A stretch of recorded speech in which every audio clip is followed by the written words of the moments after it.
On the morning of July 11th, I was coming around a bend and a Ford Explorer SUV was coming right at me. It had crossed into my lane. The police estimate it was going about 40 miles an hour. So what's that, like 75K per hour, like in Europe? And I remember hitting the grill, the sound I made, the front of his car, the sound I made when I went through the windshield. I broke a hole in the windshield. Got a good one for you this week with Michael OBrien. In 2001, Michael was leading marketing for a $700 million brand when he suffered an extraordinary event which changed the course of his life. As a result of this, he developed a deep appreciation for practices in gratitude and mindfulness. He's now devoted his life to sharing his practices with others. He's got a fantastic story. So if any of you out there have been at all curious about learning more in terms of gratitude or mindfulness, then this is definitely one for you. So let's dive in.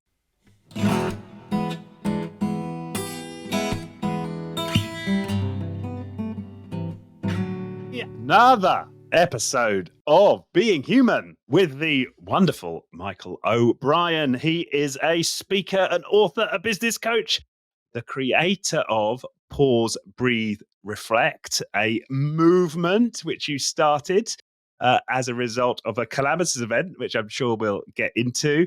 The book is Shift, Creating Better Tomorrows, which after a complete pre-production fail, I haven't read, which I was chastising myself for before we came on air. But that's out there for people. Shift, Creating Better Tomorrows. Michael, big warm welcome to the show. Thank you, Richard. It's awesome. And hey, no worries for not reading the book. You know, there's so far there's like 300 and I think close 330 million people on this planet who haven't read it either. So you are, or no, actually that's in America. So 8 billion, let's go 8 billion across the world that haven't read it either. So you are in good company, my friend, but we'll get into some of the pearls of the book, I no doubt, in our conversation. Right. And yeah, you're a high-flying marketeer. And in 2001, something happened. Something happened. We had a company offsite. I'm not sure if people remember those. I'm not sure how often we do these now in the post-pandemic world, but we went off to a destination to do a team building. And we went into the desert of New Mexico. So for the people in the States, they'll sort of understand it's like north of Albuquerque, south of Santa Fe. But for everyone else in the world that might be listening, it's just like desert area, like nothing around. And they built this resort there, golf club, spa, that type of thing, do team building. I brought my bicycle out. I'm an avid cyclist. I was an avid cyclist from my training wheel days. And I was training for an event. So I was like, oh, I'm going to bring my bike out. I'm going to ride my bike in New Mexico, one state I hadn't ridden yet. And on the morning of July 11th, I was coming around a bend and a Ford Explorer SUV was coming right at me. It had crossed into my lane. The police estimate it was going about 40 miles an hour. So what's that, like 75K per hour, like in Europe? And I remember hitting the grill, the sound I made, the front of his car, the sound I made when I went through the windshield. I broke a hole in the windshield. Oh, wow. I still to this day can remember the screech of the brakes. I can still hear that. We can probably unpack that during our conversation. And then I came to the asphalt below, was knocked unconscious, as you would imagine. I regained consciousness and I was surrounded by emergency personnel, fire, ambulance, police. They had called a helicopter to bring me to the only trauma center in the state, which was Albuquerque, 19 minutes away. And I was lying there thinking, holy cow, like, is this how I'm going to die? Like, this is not part of the script. Wasn't part of the plan. Like, I'm supposed to be at the meeting. And the disturbing thing, maybe, Richard, was like, one of my first thoughts was, I'm going to be late for the meeting. And what are people going to say about me? I was like, here I am. I'm fighting for my life. I'm in the worst pain ever. The EMTs, the emergency personnel, were quite concerned. They had called the state trooper in to pronounce me dead at the scene of the accident because only Wow. state troopers can do that in the state of New Mexico. Flew to Albuquerque, first surgery, lasted about 13 hours. I had broken a whole bunch of everything, including lacerating the femoral artery of my left leg.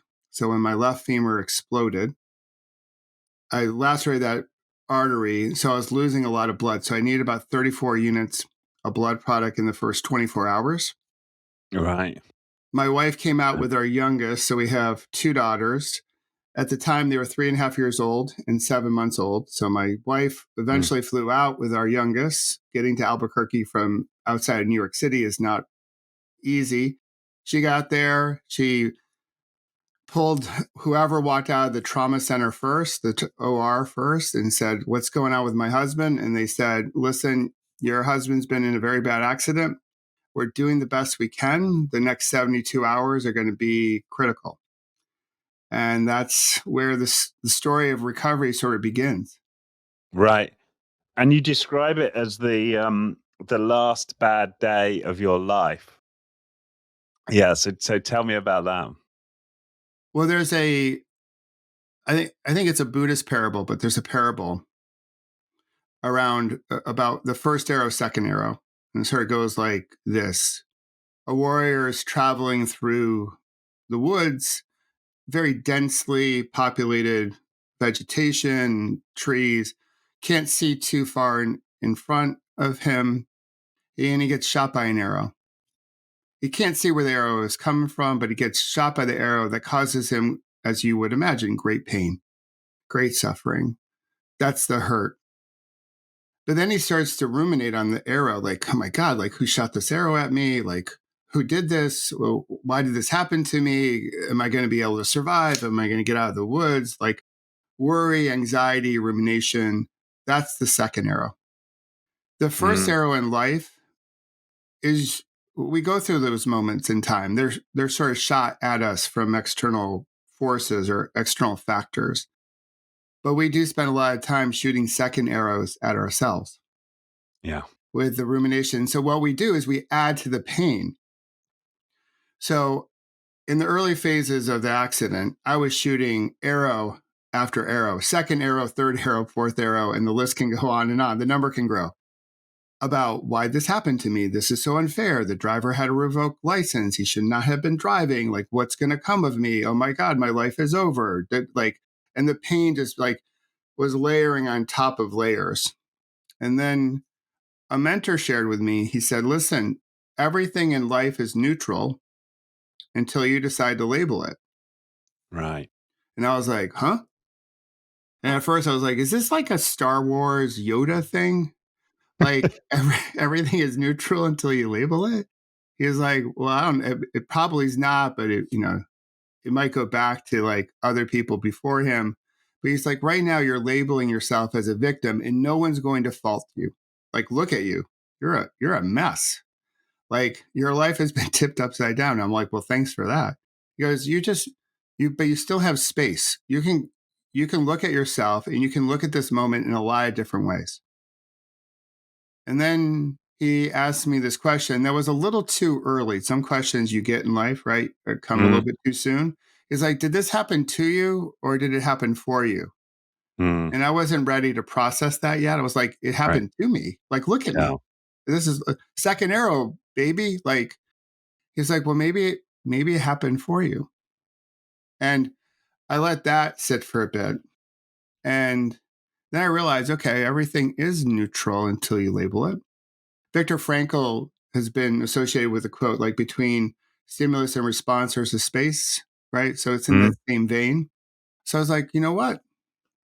I can call that day anything I wanted to call it. So I was like, that's going to be my last bad day. And here's why. It's not because I believe in unicorns or rainbows, although I do love rainbows, but unicorns, jury's still out. But I figured this: You are I'm going to provided. live. I'm going to live a whole bunch of different moments, right? And some moments are going to be really bad, first arrow Mm. moments. some moments are going to be really exciting and joyful and loving. Mm. And if I can go to bed each night and I have people in my life who I love and they love me back, how can I call the whole day a bad day? Right. So because each of our days is filled with a whole bunch of moments. And so if I have people in my life that who I love and love me back, then we can start there tomorrow if we're fortunate to wake up, as we go through the night. So it's like, okay, that's my last bad day. It was, there's tones of gratitude in there and just community and really getting serious about how do I label things and this commitment that I'm going to get really good at not shooting second arrows at myself. So I'm not going to take a bad moment that could happen professionally or in life and shoot a second arrow at myself, which just makes the pain worse. And so I've had plenty of bad moments since. And certainly, if we go through loss, and we've all gone through loss over the last 4 years in one way or another. I lost my mom. So Mm. that's not just a moment, right? There's a grieving process. So it's not so literal, but it's more conceptual. Because sometimes we go through a big moment in life, a first arrow moment that lasts more than a moment. It could last a day or longer. But the Yeah. concept of like, who do I love in my life? Who loves me back? Gratitude, spaciousness, getting smart about labels, and agreeing not to shoot second arrows at myself if I can stop it. Right. And so this this is this all unfolding on your hospital bed? I mean, were you laid up for a long time? Yeah, I was in the hospital for close to like 4 months. One could argue I needed to stay in the hospital longer, but in the US, there's something called healthcare insurance because our system is so like broken. They're like, it's time for you to leave. You're good enough. We're done paying for your care. And my bills were crazy. If I didn't have health care, Yeah. it would just destroy our family financially. So I Mm. am grateful for the healthcare I had, but they're like, it's time to go home. Plus, I also wanted to get home. Yeah. Like so we can say that I left the hospital prematurely, but I just wanted to get like back home to familiar smells and familiar sounds. And, it's almost impossible to get any rest in a hospital. And what Yeah. my body was demanding was like, we need some rest to heal. And, when you're in the hospital, people who have been in the hospital know this. Every few hours, they're poking, measuring you, checking your vital signs at all hours of the day, all hours of the night. So it's almost impossible to get a good night's rest. So I was like, just get me home to familiar sights and sounds. But I struggled when I first came home. I just didn't have the functionality to get around the house and do simple things like take a shower like by myself. Like I was stripped down to like the basic needs. Like I needed help doing all those, bathroom stuff Right. that, as a 33-year-old man, I was like, man, this is the low point. Like I have no dignity left. And, I was literally and figuratively naked. Um, so some of it unfolded in the hospital bed, and some of it unfolded as I came back into my quote unquote normal life and thought about like what does life look like, once I get more healed or closer to a full recovery. Right.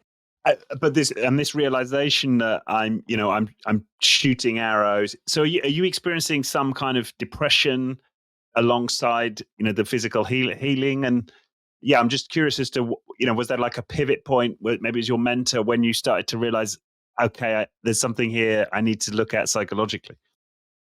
Yeah, so I've always been a fan of like mindset when it comes to like growing up, like I was quite interested in sports. And so I just love that whole like what it takes for someone to excel in their profession or in life. And so sports was like that focal point for me as a young kid. So it was always in the background with me. So I knew the power of mindset. Mm, I lost like that knowledge, or it just went dormant in the early stages of my recovery. So okay. my mentor, other people talking it out, all helpful, but I still was going through, for a number of years, like these moments where it's like, okay, I got this. I'm going to take steps forward. And then something would happen and I would like almost go back to square one. Mm, Those moments, it was very easy to shoot a second arrow and have depressive like symptoms. right. I even went to a couple of physicians here in the US and I said, I've been through this. I think I'm depressed. And one of them said, well, if you're coming to me thinking you're depressed, you're not depressed. And I'm like, oh, okay. I'm like, I go, but I do not, like, I am not in a good spot, like I definitely had moments throughout where I was like, it would have been easier for everyone if I just had died that day. Right. That was going through Like your mind. that was going through my mind. I have become such a burden. This, like, I'm never going to get back to any semblance of quote unquote normal. I'm putting a burden on our family. I'm like half showing up as a human, half showing up as a partner, as a dad. Like, I am so limited. It would have been just easier if we could just rip the band aid off and the car did its number on me and I didn't live. Yeah. Because then there would be a mourning and a grieving period that my family would go through and friends, but they would move on. And so now they have to move on with this guy. This is the story in my head, who's like sort of half there, for the first like couple years of my recovery. That's how I felt. I've had over like 13, close to 14, I think 14 surgeries, just like working on my legs and stuff. And there would be moments where I was like, man, it would have been easier if I just had lost the left leg because I broke both legs pretty badly, but the left one was really damaged. But they saved it. And there were times where I was like, it would have just been easier if they just amputated that leg. Like, Mm, so I had, yeah, a lot of mental anguish, depressive like symptoms. Through my recovery, though, I found the practice of gratitude. So that was definitely helpful. right. And also the practice of mindfulness and specifically mindfulness based stress reduction as a way to help me heal. And I didn't really know much about mindfulness back then.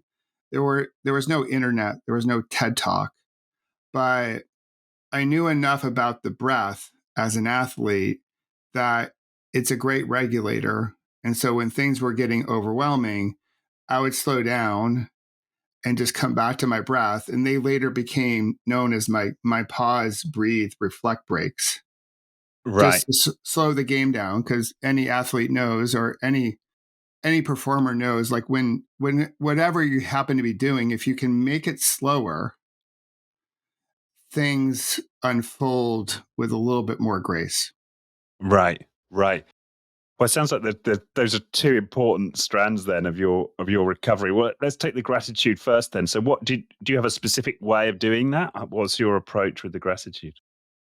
So for me, it was an evening practice to begin with. And it's pretty typical to how it's described today. Like by if you did a Google search on how to practice gratitude, a lot of folks would say, well, at night before you go to bed, come up with like 3 or 4 things that you're grateful for. You might journal about them, or you might just think of those and why you're grateful for them as you're brushing your teeth and getting ready for bed and all that jazz. So that was my practice back then. It has been very similar to the practice over the last several years. But I'd say now, what I try to do is find moments of gratitude throughout the day. So, one of my big things is taking the practices that I think are meaningful to living a good life. for me, and I think everyone's different, how can I incorporate them into my life as opposed to having it be at the risk of looking as a transactional thing to do, Right. so so if like eating well, for example, is a good practice, then I'm going to try to eat well and be nutritionally minded throughout the day, not just like at meals. And same with gratitude. So I still have a practice in the evening where I think about things I'm grateful for that happen in the day. I really don't journal too much because my handwriting is like chicken scratch. So I couldn't really go back to my journal and say, what was that?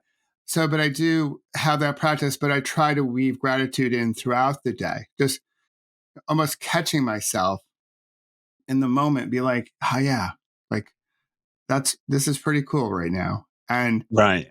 it's her in the spirit of like for those that may practice yoga or we'll get into mindfulness, we might have a mindfulness practice in the morning or we might practice yoga in the morning, but it's taking those practices off the mat and off the cushion and weaving them into the day. So we can do yoga in the morning, but if we're not taking the practice and really incorporating into our lives, then we can come off the rails mid-afternoon. So Right.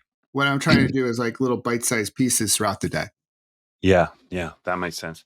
Okay. So let's talk about mindfulness then. So yeah, you said there weren't TED Talks, there weren't the internet. What was your introduction to mindfulness, and how did you develop a practice there? Yeah, so that started with a simple box breathing pattern that was, a breathe out for a count of 4 or 5 when I was in the hospital. I would hold for 4 or 5, exhale for 4 or 5, and then hold again for 4 or 5. Yeah, the box breathing. Yeah. Yeah. And I did that for about 5 minutes. So that one morning, after I decided, okay, little pep talk, like we're gonna take charge here, Michael. I want to get home. I gotta get out of the hospital. All right, what are we gonna do different? We got to start showing up differently to my rehab. I have to find a way to get stronger. And so that next morning, I got into my wheelchair and scooted myself to a quiet place in the hospital, and I did this box breathing pattern because the whole recovery was so enormous. It was overwhelming. And I had so many people from a really good place in their heart giving me a whole bunch of advice on what to do. You should see this doctor. You should take this therapy. You should do this or that. And I'm like, oh my gosh, like I, I just want to breathe. Mm. Just like I need going back to again my youth when there was a big moment in sport. Sometimes the coach would call a timeout just to, all right, let's catch our breath. Let's be really thoughtful about this next moment in the game.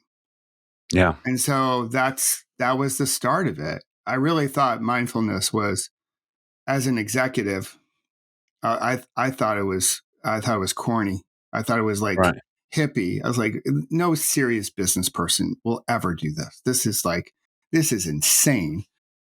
But I was like, I'm desperate. Isn't that interesting how much that's changed? So that was 2001 or sort of late Yeah, 2001. Yeah, 90s, early 2000, and that, yeah, I mean, it's a testament, right, to how, if you like, we've kind of evolved. Is that isn't the case now? yeah. I think it's a really good story. Now it seems like every there's so much talk about mindfulness. It's all over the internet. A lot of people think it's like super saturated. I will still submit to this day, we're talking about it a lot, but we're not really practicing it. True. Um, Yeah. but But still, you're not going to be laughed out the room anymore no, for no. Like mentioning it, right? if That's you the went difference, into isn't an it? executive thing and be like, hey, why don't we just take a moment before the meeting begins and just like center ourselves or meditate? No one's going to roll their eyes at you. But back in 2001, Mm, Richard, I wasn't going to tell anyone I was doing this. right. Like, no, Yeah. like they're going to take my executive card away. Like, you've gone soft, O'Brien. Like, we want that. We want your like, your card to get access to the executive suite. We're taking that away, and you do what what that thing is with your breath, go for it. But no serious executive does that. So I did it for the first time. I was like, all right, okay, this feels good. And then I did it the next morning, and then I started building my morning routine, and it was embedded in that morning routine. And I was like, all right, well, when I started feeling overwhelmed throughout the day, I would also just like come back, center myself, do a box breathing. And then from there, I studied more. John Kabat-Zinn is sort of a guru here in the States. He came up with mindfulness-based stress reduction. It was embedded at the University of Massachusetts Medical Center as a way for people to heal, sort of a non-Western way to heal. So I got his book, Full Catastrophe Living. I started exploring different practices like loving kindness and body scans and like inch by inch, step by step, or I probably should say breath by breath, I just tried to grow my knowledge. Right. And as I did, I still kept with the practice, again, telling no one until I really left my corporate life. And then I started sharing more openly in my blog posts about pausing, breathing, and reflecting. Because the reflecting piece was key. Like there's a bunch of apps out there, like my app. I tried it before. I was doing Uh, your inhale, pause, exhale oh, before the cool. show. Yeah. So a lot of the apps will have you, pause and breathe, and then you're done. For me, the reflect part of it is like, all right, in that space now you've created by slowing things down and breathing, how do you wish to show up? What are Yeah. you grateful for? What kind of ripple do you want to put in the world? And so that reflect piece was always big, to be really intentional about how we're living our lives so we Yeah. can make a connection. So I just kept doing that and sharing it more openly in blog posts. And then when the pandemic hit, I was like, oh, this is a moment that, call it Mother Earth, has it invited us into, or the universe, or your higher power, or your source, or God, whomever it may be, is like, hey, world, you need to slow things down and catch your breath. Mm. And there were a lot of things that happened in 2020 around that. Like we had George Floyd's murder. He was basically, his breath was suffocated. He lost his life because of it. We had massive forest fires in Australia and in the US, making it difficult to breathe. So for me, I saw a lot of signs to say, hey, let's come back home. Let's come back to your breath. And mindfulness, a definition is to remember, like remember to come back home, remember to come back to your breath. And that's when I really got more engaged and started sharing my practice. I was like, all right, the stakes are too high. This moment is too extreme. We need all the tools we can possibly get to be able to manage this well. And that's when I became even more open with my practice, at least sharing it with others. Right. And so, because I want to understand from your timeline after so how long did it take you to fully recuperate and to the point where you were okay to work again? Well, I went I went back to work in October of that year. So about actually November, like part time. I started just going back in a little bit, and I was doing outpatient rehab. So the going back to work piece happened pretty quickly after I came home. Yeah, that's surprising. So it says July, you've broken multiple bones in your body. You're in a wheelchair.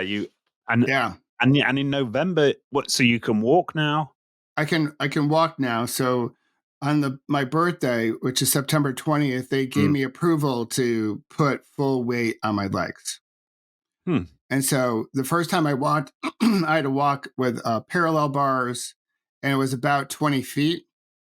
And that was some of the most difficult walking I've ever done in my life. Like I got to the end of the 20 feet, I was drenched in sweat. It was so physically demanding. But that was key. So that was a big marker. Like once you can be full weight bearing, we now may be able to send you home. Right. So then a couple weeks after that, like beginning of October, they sent me home. And then later on in October, I started going back to work. Now, at the same time I was going back to work, I was having my own existential crisis, really around what do you do when you almost die? Like, Mm. do you go back to work? Um, do you sell everything and go trekking in Nepal and find yourself, like an eat, pray, love kind of journey? Do you work for a nonprofit? Like, what do you do? Yeah. And for me, like, I've always been working since I was a young kid. So I was like, all right, well, I'm a provider. I got to go back to work. We got bills to pay. It was Yeah. really, it was a practical decision. But at the same time, I was really wrestling with it. I was like, what am I doing? And then over time, I realized, okay, I'm not going to go to Nepal. I'm not going to trek all around. I'm not going to like quit and go to a nonprofit. I'm not going to do some major like Ironman thing to prove that I'm totally healthy because that seemed really selfish. Right. No shame to people who've done Ironman, but I really did enjoy the work I was doing. I just wanted to do it in a different way. And that was my commitment. I was like, okay, I'm going to go back to work, but with a different script, a different way of doing this. Using my gratitude and mindfulness practice in secret, I was just going to have a different approach to to life. So I started part time because I still had a whole bunch of outpatient rehab to do, and then eventually I went back full time. And so I did that for 13 years. I eventually got back on the bike 13 months after my accident. They pushed me to like, okay, you've had these surgeries. You now have enough flexion in your left leg to ride your bike. You need to get back out there. And I didn't want to ride. I wanted to get back on my bike, but I didn't want to go through that first initial step Mm. because I knew it's almost like, well, I'll say it this way. When you're on a diet and you're trying to lose weight, sometimes you really don't want to get on the scale because the scale ain't going to lie to you. But you've had this pair of jeans you've been wearing for the last like couple weeks. You haven't washed them, and after like a couple weeks, they're not totally dirty, but you're kicking around in them. They start to loosen up, and they're like, I think they're looser. I'm probably losing some weight. And so the story is like, I don't need to get on the scale. Like these jeans fit so much better. But and that's sort of how I felt. I was like, I've made progress. I'm feeling a little bit better. But once I get back on the bike, I'm going to really understand how far I have to go to feel normal again. It's almost like getting back on the scale. It's not going to lie to you. And I knew getting back on the bike was going to be some harsh reality. I would understand how far I've come, but also understand how far I had to go. But I did that first ride, rode around this industrial park, and then I decided to go out on the street. And the very first vehicle that passed me was a Ford Expedition. So the bigger version of the truck that hit me. It was Right. also white. And I couldn't believe it. It happened within like the first 30 seconds of getting back on the road. And I'm like, God, universe, like, what's up with all these different signs and messages? This is so unfair. I wanted a peaceful ride because I'm not riding well. I'm a little wonky and unstable on the Right. bike because my balance is off and just, Yeah. I'm not fit. The whole thing's a little bit of a mess, but I'm still doing it. Right. Yeah. I'm still doing it. It's a win. And I held those handlebars, like grabbed them for dear life. I held my breath. And then that truck passed me, was also speeding. And then I opened my eyes and exhaled and eased my grip. And I was like, okay, all right, you can do this. Because I wasn't necessarily scared about traffic, although that was on my mind. I was really more nervous about seeing how far I had to go. And then I made a commitment that I'm just going to ride a little bit further, get a little bit stronger day by day. And eventually, I got back into bike racing and I rode across the US on my bike in 2022. And, in a lot of ways, I feel like I'm stronger now, all these years later than I was at the time of the accident. Wow. Yeah. And so I'm curious then. So you go back to work. You're doing, as you say, your gratitude and your mindfulness, like kind of in secret. You're not sharing this with any of your colleagues. No, not no one. Like I was, I was bringing concepts up that were like around energy and the ripple effect and like how he's showing up, and it it, w- it was language that wasn't normal back then. To talk about, hey, let's talk about your vibe and your energy, again, 2002, 2003. But I would just place little, like, it's almost like a mint on your pillow, like just Mm. little hints, but not full blown. Hey, let's practice gratitude at the national sales conference, right? I wasn't, I had a team of close to 1,000 people. I'm not on the stage saying, let's drop in and breathe. I was not going to do that. I was, I was scared and about being judged. And Right. so I kept all that. I was doing mindfulness before I got on stage. I was doing a whole meditation to like slow things down for myself, but I was really keeping it to myself because I was scared about, yeah, being judged. And then, Mm. when the situations happen in our society, I was like, you got to get past whatever fear you have, Michael, about being judged, and share this with the people that you interact with, because it could help someone get through this moment. And Right. yeah, And did so yeah, and did you start doing that within your organization to begin with, or was it not until you'd left? not until I left. I would maybe tell a couple people. I think I did reference it in my last speech as I left. We went through a major global restructuring, and my boss got kicked out for political reasons. I reported to the president of the organization. And so I got a new boss. And through the restructuring, I also got a new job, but I did not want to work for this boss, this new boss, Okay. because I didn't think I could honor my values if I worked with him or for him. And I knew I had a choice. And I also knew I would eventually get into this type of work. So in the speaking circuit out there, there's a mantra that says, make your mess your message, right? If something bad happens to you, you like, that's your message. So as soon as something bad happens to you, you go out and start speaking about it. For me, I had 13 years of practicing all these different practices and learning how to show up differently in life. So I feel like I was trying to pressure test all the stuff that we hear on podcasts and in books and online, like really living it. And then I realized, okay, well, I'm at choice. I don't have to work for this guy. And so that's when I left, and I had one final presentation to give.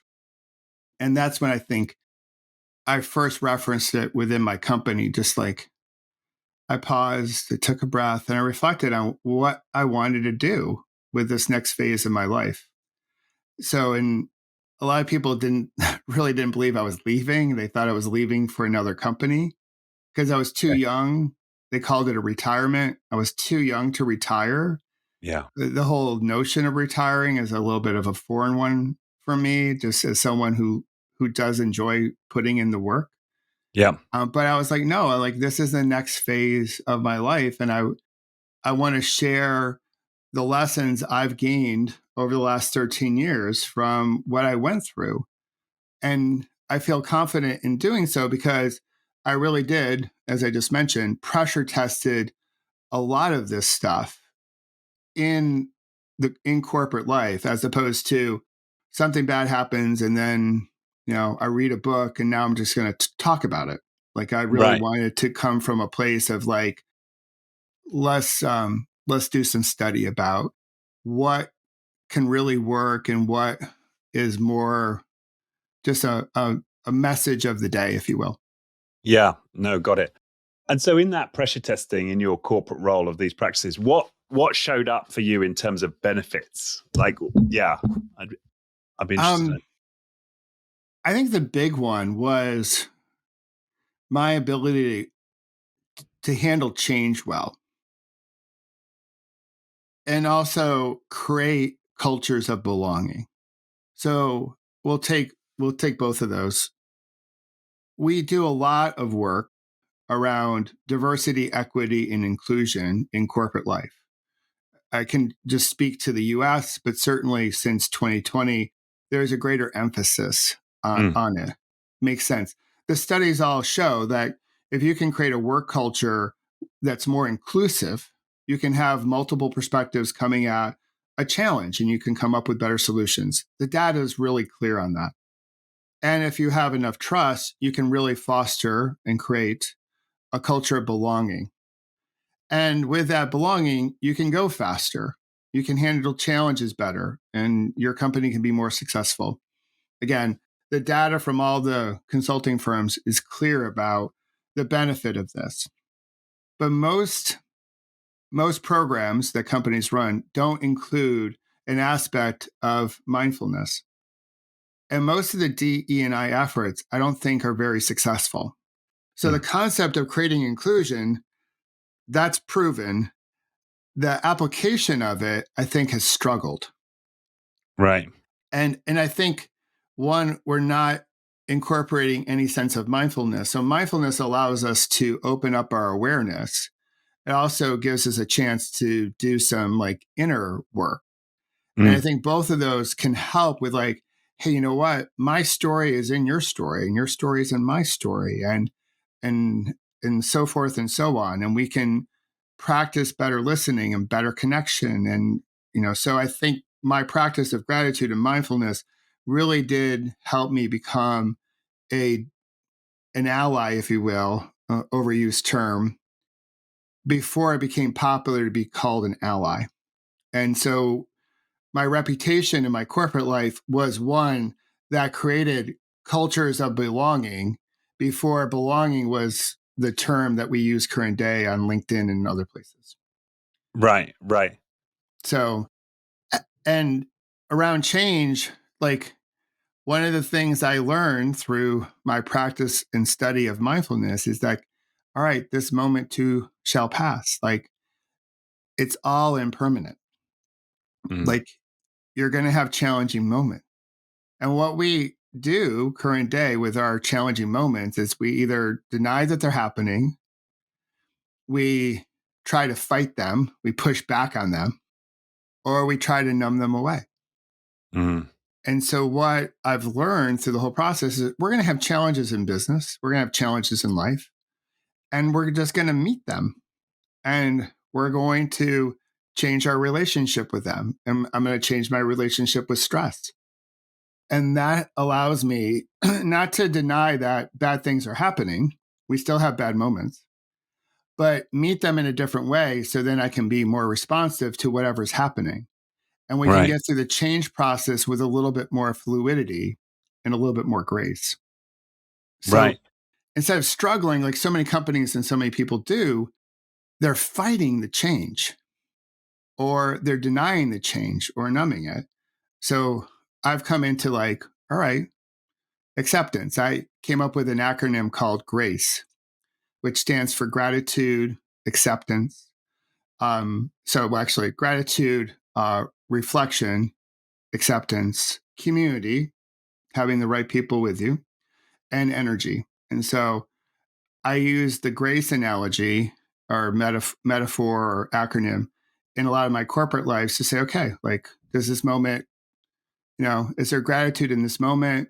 Is there another way of looking at this? What am I trying to fight? Where can I practice acceptance? Who's around me to solve some of these challenges? And what kind of energy do I want to show up with? right, right. And were there challenges for you in taking on this approach? Oh, Like yeah. this orientation? And Oh, like, how totally. did you deal with them, right? Yeah, like, all the time, I would be like, what are you doing? Like what? Like, really? Are you like, everyone else is doing this, Michael? Why you just easy thing is just join the parade. Like, what are you trying to do? You're trying to be all like smarty pants and stuff, like doing something different. Like, just join the pack. That's easy. Um, and then I would have moments with my health. That accident was a split second or a few seconds, depending on how Mm, you want to look at it. But it's left me with a chronic condition. Like, there are things I can no longer do because of what happened. And so if I had a moment where I wasn't feeling my best, or the the injuries were flaring up and I was struggling, yeah, I certainly had moments where it's like, oh, this all sucks. I hate all of this. This is rubbish. All this self-help, personal growth baloney. Like, I'm done with it. right. And and that would last for a little bit. And I say a little bit, like, I wouldn't fester in it, because I knew enough through my other practice to say, okay, that's not going to help. But every now and again, I think having irritation and frustration or even anger, those are just different emotions. And it's Yeah. okay to feel that. I think it's perfectly fine to, as the kids would say, feel all the feels. So Yeah. yeah, there are times where I was pissed at the world. I would come back and be like, man, that driver, like, what was he Yeah. doing? Why did he do this to me? And then I'm like, okay, is that really helping you now? Like, Right. are you shooting a second arrow at yourself? So Yeah. yeah, I have plenty of those. I've had plenty of those moments, and occasionally I still have some of those moments where it's not easy, or geez, I don't want to, like, do I really have to worry about this? Like, something really simple, Richard, is like, because of the accident, like, my nerves and my blood flow of my left leg are compromised. So if I get a cut, let's say, or a blister on my left foot, it can wreak havoc, and I can get something called cellulitis, which is a infection that can spread very rapidly and it's quite painful. Mm, So I just went on a cycling trip to Majorca, but I had to, like, every day do this prep to make sure, like, my skin was, healthy, and I was taking care of myself. No one else that I was riding with, the 10 other guys, spent a moment thinking about all that stuff. They were just like, hop on the bike, go for a bike ride. And here I'm doing like exercises and skincare treatments and like all this stuff that takes more time. And yeah, I'll have a moment, be like, God, I wish I could be like them, where I didn't have to worry about this. So mm. yeah, I still have a moment or two. They don't last long, but if I'm being human, as the show says, I yeah, I wish some days I just wish it was easier. Right. Yeah. Yeah. I completely relate to that. And I'm so glad you've shared that because yeah, it really resonates, with my own work, right? This idea of acceptance and feeling all the feels, and sometimes I'm just like, fuck, why do I have to be the one fucking crying? Yeah, Like, and I just think of all my friends who seem so sort of stoic and beyond, and I'm like, why do I have to choose to be like this, like connected, real, feeling my feelings? Just fuck my feelings. So yeah, I have that as well, and so it's yeah, my version of it. So it's great to for you to share that. I appreciate it. yeah. It's just, like, you see some people out there and like, yeah, what the hell? Like, it's just like, like, what am I doing? And Yeah, what am I doing? Yeah. what am I doing? And but I'm like, all right, well, okay. I had my moment. I had my bad moment, and I'm like, okay, like, one question in mindfulness is, that I love is, what's called for now? So what's Mm, called for now? Do you want to continue to be upset and maybe angry or have a pity party? Okay, cool. If that's what's called for now, be intentional with it. Be mindful that you're in Right. that moment.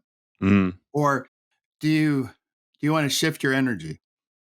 Yeah. And so when I catch myself, those are like little mini pause, breathe, reflect breaks.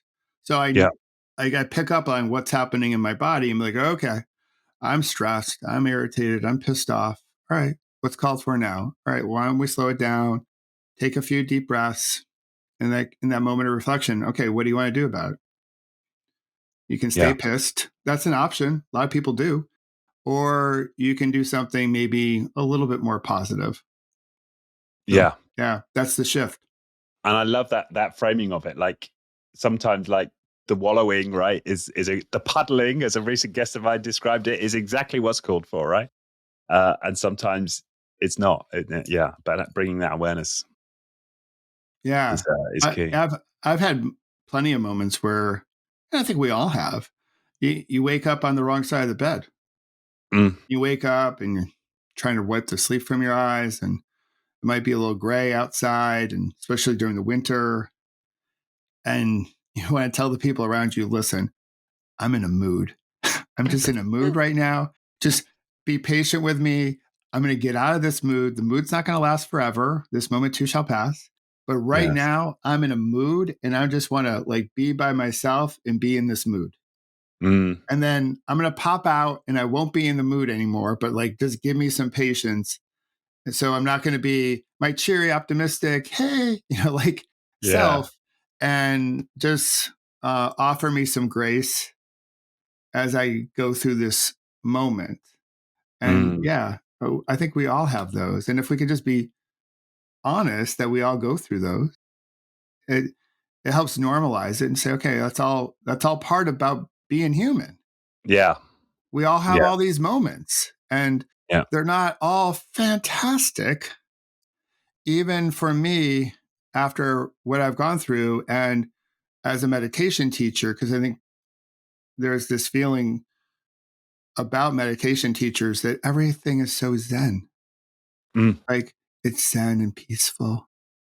And it's just not reality. It's Right. just we're human too. And we all go through our own stuff, our own shit. Right. Yeah. Yeah. Yeah. And I'm curious. You've got the mindfulness practices, the gratitude practices. You're bringing awareness to your energy and so on. Where's your growth edge right now? Like, where do you really feel like you're putting in the work in terms of your own development, evolution?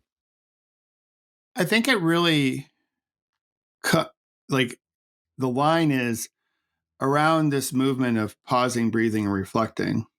Mm. We'll just frame it, from a brand recognition. It's not calm or it's not headspace, and it may Mm. never be. So as I do the work and I share this message with folks, it's that, it's that edge of like comparing, because folks will say, well, like calm did this, you should do that, right? Um, or XYZ app did this, why don't you do that? And it's that tension of like, but I'm not them and they're not me, Right. and how they frame their business is not how I'm framing my business. I'm, it's just different and Yeah. invaluable, and just staying true to like what pause, breathe, reflect is for people, um, and helping the people where that practice, resonates with them. Right. Because with mindfulness and meditation, not everything resonates with everyone. There are different ways to practice and there are different teachers. And Yeah. so not everything is going to be, 100 million people on your app. And that's perfectly fine. I'm not setting out to be the next headspace. Right. I really just want to be the first, like offering people a chance to pause, breathe, reflect, because that reflection piece, that contemplation is key. Yeah. And at my age, I'm not looking to like build all that, but I really do want to reach people and offer this as a gift for them a tool in their toolbox or a little tool on their Swiss Army knife, because walking around with a toolbox every day is a little heavy. I think we just walk around with Swiss Army knives. I think that's the edge of like not not listening to everyone who says, well, you should do what they're doing, Mm, and staying true to like, no, this is what like this practice is all about, and staying true to that. yeah. Yeah, I resonate with that, and I'm sure a lot of people. Yeah, the compare and despair, and how do I kind of just stay in my own creative vision and keep moving towards that? Right, I Yeah. get And it. I imagine like you running a podcast, it's in the same vein. Like, Mm, oh, well, this podcast does this. Well, exactly. you Yeah, should do that. Like, have you thought about doing like, yeah, X, Y, and Z with the podcast? And because everyone knows the big famous podcasts, yeah, and they're like, oh, if you just did what they did, your podcast would be of similar success. But you got to stay true to like, well, what this project is for yeah, you and the meaning of it, and staying true to you. And you're going to resonate with the people that you're meant to resonate with and connect with. And if we all just showed up that way to say, hey, we all have a message, we all have a story, and I'm going to share it, and we don't get too consumed with doing it like everyone else is doing it, just doing it the way that feels authentic, often used word today, to ourselves, I think we just show up better. yeah. Really well put. I love that. Fantastic. Well, we've had a wonderful conversation, Michael. Is there is there anything that you might have wanted to touch on that we've not talked Uh, about? no, well, thanks for asking that question. It's been great. This has been an awesome conversation. Again, thanks for having me on. But I think we covered a lot. Maybe, you know, maybe people will read the book and then it'll be more, who knows, Yeah, yeah. so, Unlike me. but no, I think like a wonderful conversation. My encouragement to people is to, listen to their bodies. Your bodies will whisper to you before they really scream at you, and take moments throughout the day to pause, breathe, reflect. And hopefully people will join us on our app in our community. And there are a lot of great practices on the app. And then I lead live practices throughout the week. So if people want to Ah, practice in community, you can do so. We do one on Monday mornings, and we do love and kindness on Fridays. And it's a great way to practice with other people. yeah. And this is the app for people. Yeah. It's Yeah. it's good to be And for put the together. first year, you get to pay whatever you can. So I don't want anything to get in the way of becoming a member. So people can pay as little as $1 for the first year. And my feeling is that we don't, this because you've downloaded the app. We don't ask you a whole bunch of questions about who you are up front. Right. We just invite you in, because who you are, your story, and that data should be yours. Mm, So our business model isn't to collect a whole bunch of data about you and then sell the data to other people. right. We just want you to come in. Like, it's a like-hearted community. We just want you to come in. The door is open to everyone, and just learn how to practice pausing, breathing, reflecting. I just think that if the 8 billion of us just took a minute each day to do it, we would have a more peaceful world. Yeah. And And that that's the goal, is one day 8 billion people at whatever time are all going to take a minute just to pause, take a few breaths, and then reflect on how they want to show up next for their next moment. wonderful. What a mission. Well, that's inspiring. And yeah, I wish you yeah, all the best in attracting people to the app, having people tune into this way of practicing. Um, yeah, I know from my own life, as you say, even just a small amount of work has manifold benefits. So yeah, wonderful. All right, well, we'll put links to the app, the book, the pause, and the website is pausebreathereflect.com. .com. Yep. Yeah. and then it's Michael O'Brien Shift. MichaelO'BrienShift.com is your own website, isn't it? And we'll put links to that. Yes. Yeah. Brilliant. Okay. Well, thanks once again, Michael. It's been wonderful. Thank you. Yeah. Thank you so much. It's been great. Thank you.